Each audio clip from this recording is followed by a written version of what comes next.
작년 세월호 사건 때도 우리가 그런 생각을 다 했습니다만, 참 우리가 살고 있는 이 사회가, 우리가 살고 있는 이 세상이 참 어처구니 없는 세상이구나, 그런 생각을 우리가 지울 수 없었습니다만, 이번에도 참 이상한 세상에 살고 있다.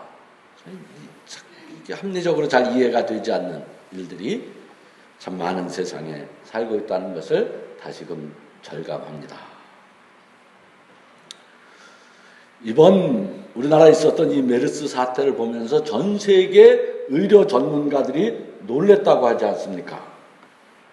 한국이란 나라가 의료 기술이나 장비나 시스템에 있어서 세계 최첨단을 달리고 있다는 게 다 의학계에 알려져 있는 그런 정설인데, 어떻게 메르스 같은 그 어렵지 않은 질병, 그것이 저개발 가난한 국가, 그런 아주 저개발 국가가 아닌 첨단 의료 시스템을 가지고 있는 대한민국에서 창궐할 수 있을까?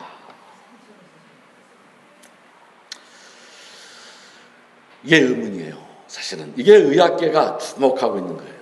여기 사실 굉장히 많은 공부의 재료가 있습니다. 여러분, 이번에 메르스 사태의 진원지가 된 삼성서울병원, 그 병원이 어떤 병원입니까? 우리나라에서 손꼽히는 의료 장비, 탁월한 의료진들, 기술, 그런 자랑의 명성을 지닌 병원이 아닙니까? 그런데 그 바이러스를 막지 못해요.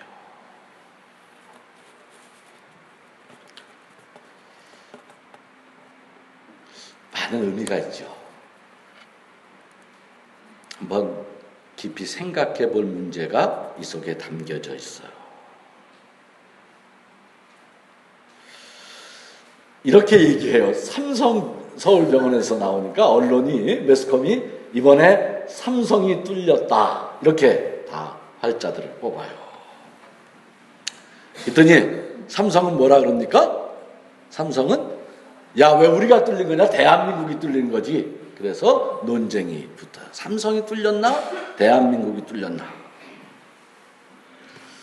저는 이 논쟁점에서 바로 메르스를 푸는 열쇠가 있다고 생각해요. 사실 메르스가 이렇게 확산되고 온 세상에 난리가 나게 된 그 진원지가, 그렇게 만든 그 삼성병원이 아주 못난 병원, 형편없는 병원, 삼류병원이 아니지 않습니까? 누가 해도 그 인류야, 그걸 부정할 수 있는 사람이 아무도 없어요. 세계 최고의 수준의 병원, 아니 뭐 그렇게 말하면 뭐 세계에 다 안 가봤으니까, 그러나 우리가 확실히 말할 수 있는 건 우리나라에서는 최고의 병원. 그런데 사실은요, 여러분 이걸 잘 봐야 돼요. 삼성병원이 찌질한 병원이 아니었다는 것, 삼성 그 병원이 우리나라에서 제일 잘난 병원이었다는 것, 잘나도 보통 잘난 병원이 아니라는데 문제의 근본이 있었던 거예요. 왜 그게 문제예요? 어떻게 그게, 아니 좋은 병원, 의료시설 좋고 기술 좋고 훌륭한 의사 선생님들 우글을 대는 병원, 그게 어떻게 문제가 됩니까? 그런데 시설 좋으면 의료 수준 높으면 병을 잘 고칠 거다. 그걸 잘 고치면 고쳤지 못 고칠 리가 없지 않습니까? 그런데 진실은 그렇지가 않아요. 이거 우리가 모르는 거지. 원래 전염병이라는 건요, 전염병을 방지하는 것, 그것은 근대 국가의 책임이에요. 병은 병원에서 고친다, 그건 아주 짧은 생각입니다. 전염병은 국가가 관리하고 고치도록 되어 있는 거예요. 예전에는 역병이라 해서 역병은 누가 일으킵니까? 그것은 신의 징벌이라고 이해하던 적이 있었어요. 그런데 이제 근대를 넘어서서 세균이 발견되고 전염병이 통제 가능한 질병이 되면서 근대 국가는 전염병을 예방하고 방지하는 자신의 능력을 드러내서 국가로서의 국민의 생명과 안전을 보호하는 그런 훌륭한 도구가 되는 자기 정당성을 가져요. 이게 1849년에 존 스노우라는 사람이 콜레라를 고치는 방법을 개발을 해요. 예전에 콜레라 들으면 다 사람 죽었는데 이제 이 존 스노우가 콜레라를 고치는 방법을 개발을 해요. 콜레라 어떻게 고칩니까? 콜레라 고치려면요, 깨끗한 수돗물을 식수를 공급하고 하수도 관리를 철저히 하고 항생제 백신을 개발하는 것으로 콜레라는 잡혀요. 그런데 하수도 놓고 상수도 놓는 일은 개인이 할 수 있는 일이 아니죠. 그래서 역병, 전염병의 방제는 국가의 일이 된 거예요. 그래서 국가는 자신의 권력의 정당성을 그런 것을 통해서 인정받아요. 나라가 없으면 그런 거 되겠습니까? 할 수 없지. 그래서 우리는 모두가 기꺼이 세금을 내요. 기꺼이 세금을 내면서 그게 더 효과적이야. 뭐 개인이 하는 것보다 우리가 나라로 같은 헌법을 만들고 사회를 조직해서 세금을 내고 그렇게 해서 이 사회를 만드는 게 우리 모두의 생명에 유익한 거예요. 소위 그때부터 공공의료라는 개념이 생긴 거예요. 공공의료. 예전에는 그런 개념이 없었어요. 그냥 병 걸리면 신의 저주를 받아서 죽는 줄 알거나 재수 없어서 병 걸린 줄 알았는데 알고 보니까 인간이 세균을 발견하고 지성이 발달하고 나니까 공공의료라는 개념이 생긴 거예요. 그런데 삼성병원이라는 병원은 이 공공의료를 위한 병원이 애시당초 아니었던 거예요. 그런데도 사람들은 이게 이제 잘난 게 문제된 거예요. 그런데 사람들은 삼성이라는 이름을 들으면 삼성이라는 이름을 가진 병원은 무슨 병이든지 잘 고칠 거라는 착각을 한 거죠. 삼성병원은요, 그 좋은 병원이에요. 근데 누구한테 좋은 병원이냐면 모든 사람에게 좋은 병원이 아니라 아예 설계 때 그렇게 만든 거예요. 돈 많이 가져오는 부자 환자의 병을 고치기 위해서 설계되고 고안된 병원이라는 거예요. 그게 뭐 잘못된 게 아니야. 처음부터 전염병 같은 공공의료의 영역을 그 방제를 위한 병원이 아니었던 거예요. 여기서부터 문제가 꼬이기 시작합니다. 우리 잘 알죠. 삼성병원이라는 것은 원래 영리병원을 염두에 두고 설계된 병원인데 삼성이라는 이름을 가진 병원은 무엇인지 잘할 것이라는 믿음과 신뢰가 우리 사회에 다 있어요. 저도 있고 여러분도 있어요. 삼성이 어떤 기업입니까? 삼성이 어떤 기업이에요? 삼성 이렇게 들으면 삼성은요, 우리나라에서 제일 돈 잘 버는 기업이에요. 기업이 왜 존재합니까? 이 세상에? 여러분, 기업이 왜 존재해요? 돈 벌기 위해서 존재하던 거예요. 기업은. 돈 잘 버는 기업은 진짜 좋은 기업이야. 그런데 이게 문제였던 거예요.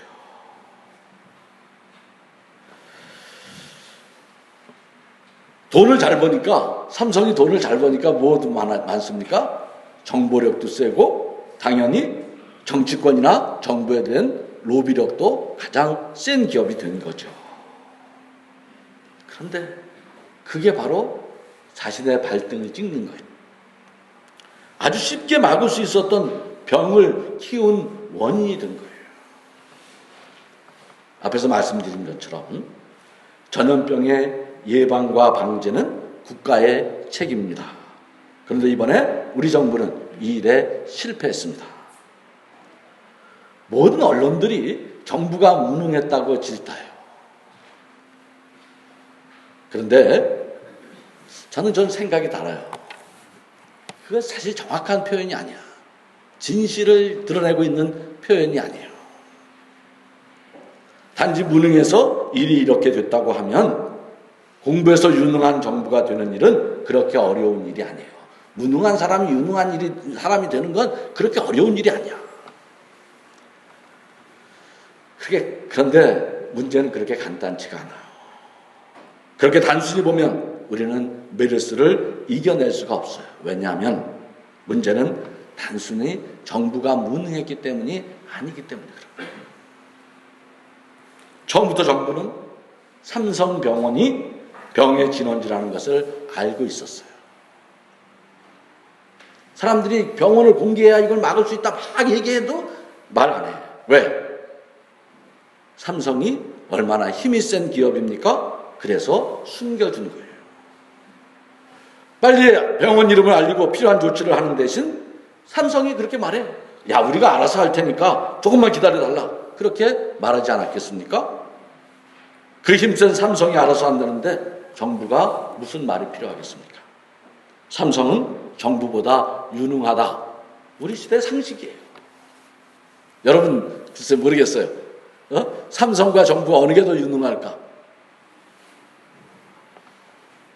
그래서 삼성이 야, 우리 이름 나가면 지금 곤란하니까 좀 덮어줘. 그렇게 얘기하니까 삼성의 이름이 밖으로 나가지 않도록 감춰줍니다. 이 일은 삼성병원이 문제 진원지가 된 것이 알려진 이후에도 소위 질병관리본부라는 그 책임자가 나와서 얘기하면서 수많은 환자 이름을 쫙 대는데도요, 삼성 의사 이름은 싹 빼놔. 이름은 나오는데 그 사람 직업, 다른 사람 다 60몇 명의 직업 이름을 다 쓰는데도 거기는 싹 빼놔요. 그렇게 계속돼요. 앞으로도 계속될 거예요. 모르긴 해도. 이게 만약 이 병원이 삼성이 아니었다면, 그래도 과연 정부가 그렇게 비호하고 그 이름을 보호하기 위해 협조했을까? 여러분, 그 병원의 진원지가 공교롭게 삼성이었지만 삼성이 아닌 어느 236 병원이었다면 정부가 그렇게 그 이름을 감춰줬을까요? 제가 정부 담당자가 아니어서 잘 모르겠습니다. 정부가 삼성이라는 가장 훌륭하고 위대하고 자랑스러운 이름을 보호하는 동안 병규는 활개를 칩니다. 한 가문의 이름, 한 기업의 명예와 이익을 보호하는 동안 사람의 생명은 보호받지 못한 것이죠. 왜 그랬을까? 왜 그랬을까? 지금 생각하면 몇 주 지나서 다시 생각해보면 참 안타까운 부분이 있어요. 왜 그랬을까? 삼성은 그렇게 초법적인 지위를 가지고 있었기 때문이죠. 사실은요, 초기에 적절한 대응을 했다면 삼성도 살고 정부도 욕먹지 않고 국민도 사는 것이었어요. 그런데 삼성이 너무 잘났기 때문에, 삼성이 찌질하지 못했기 때문에, 삼성이 너무 힘이 셌기 때문에 결국은 자신도 망하고 정부도 엄청난 욕을 먹게 하고 국민들도 죽어나가게 되었던 것이죠. 여러분, 이게 다 무슨 말입니까? 메르스보다 진짜 더 무서운 것은 독주와 독선이라는 것이에요. 그분들이 그렇게 신봉하는 아무도 2등은 기억하지 않는다는 1등주의, 승자 독식주의, 힘 있는 이들은 언제나 반칙과 편법을 일삼고 법안인 것들을 힘으로 우격다짐으로 그렇게 법을 만들어가는 그런 사회에 사실은 그 현실이 메르스 자체보다 훨씬 더 무서운 것들입니다. 힘이 있다고 무슨 일인지 할 수 있다는 승자 독식의 사회. 메르스를 어찌 보면 비교적 간단히 방지할 수 있는 그렇게 어렵지 않은 질병을 키운 것은 바로 이 승자 독식주의의 논리가 숨겨져 있었던 거예요. 그 논리의 기초에서 그 후에 많은 얘기들 되죠. 소통의 부재, 민주주의의 부재, 정보의 독식과 편중, 사익의 눈이 멀어 스스로를 파멸로 몰고 가는 인간의 어리석음의 그 드라마틱한 파노라마 같은 드라마가 계속해서 펼쳐진 것이 우리 사회의 맨 얼굴이에요. 문제는 정보건 재화건 세상의 모든 것은 서로 순환하고 골고루 균형 있게 나누어야 하는데, 고장난 사회 시스템이 그 순환을 막고 한 곳에 집중하게 만듦으로써 모두가 패배자가 되는 어리석음의 빠졌다는 거예요. 메르스는 그것을 보여주는 한 전형입니다. 그래서 정말 무서운 것은 메르스가 아니라 그 메르스를 죽음의 질병으로 키우는 우리 사회에 만연한 특권과 독주와 편중과 일방성. 그러면 우리 모두가 그 죽음의 세력에 종살이할 수밖에 없는 거예요. 그런 세상이 되면 잘난 사람, 못난 사람 다 구별이 없어. 왜? 메르스 바이러스는 잘난 사람, 못난 사람을 구별할 줄 몰라. 그게 모르거든, 바이러스는.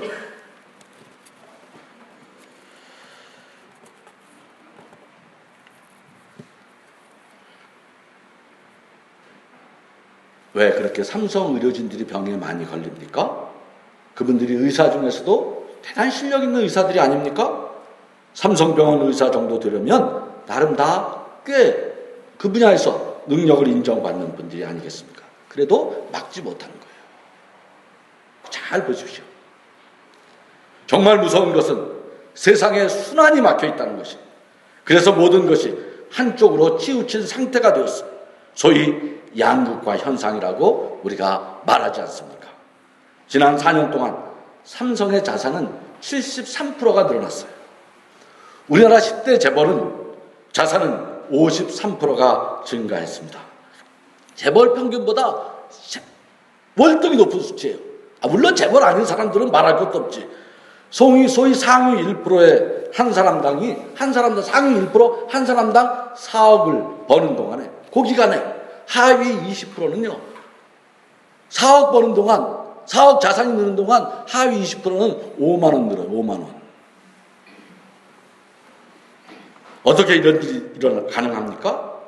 그래서 우리나라는 세계 최고 수준의 양극화에 이르게 되었어요.